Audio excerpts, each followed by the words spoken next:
Ils ne vont pas réussir à te calmer. Ils ne vont pas réussir à dire stop à ce que tu traverses, surtout à ta colère.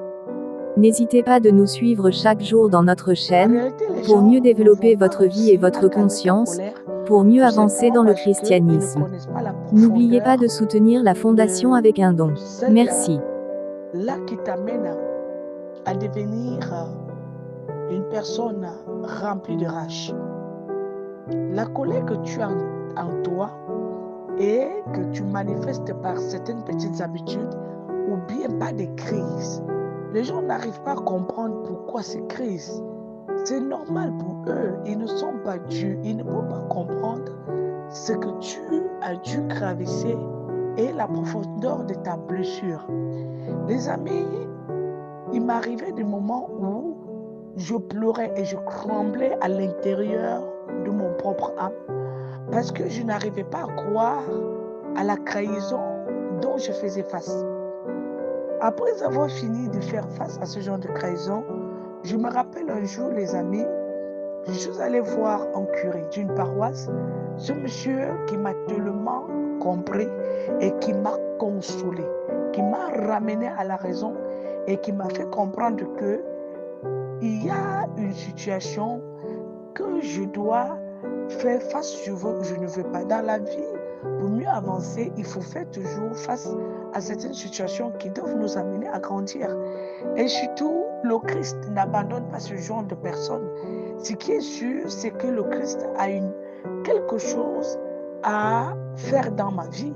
Et ça, je ne peux pas me rendre compte de cela si je n'arrive pas à traverser ces douleurs ou bien ces persécutions ou ces situations tellement graves, ces problèmes qui n'arrivaient pas à lâcher mon quotidien.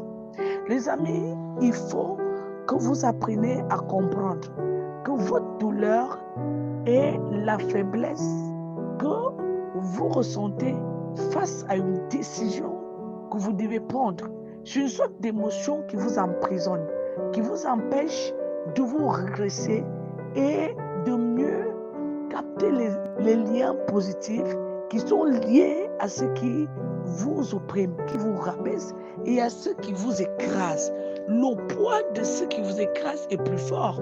La chose qui est à faire n'est pas de vous faire soulager par une tierce personne ou par une personne qui ne comprend pas la profondeur de votre douleur, mais par ce qui va plutôt vous amener à devenir des personnes qui ne vont plus ressentir une simple petite manigance venant des personnes qui couvrent que vous ne valez pas la peine. La colère ne vient jamais pour rien dans la vie d'un chrétien ou bien dans la vie d'un homme. La colère vient toujours pour une raison. Soit elle était provoquée par des gens, soit elle était déposée par des personnes qui vous détestent, soit elle était accompagnée par des personnes qui croient que vous croyez qu'ils vous aiment et qui vous ont trahi.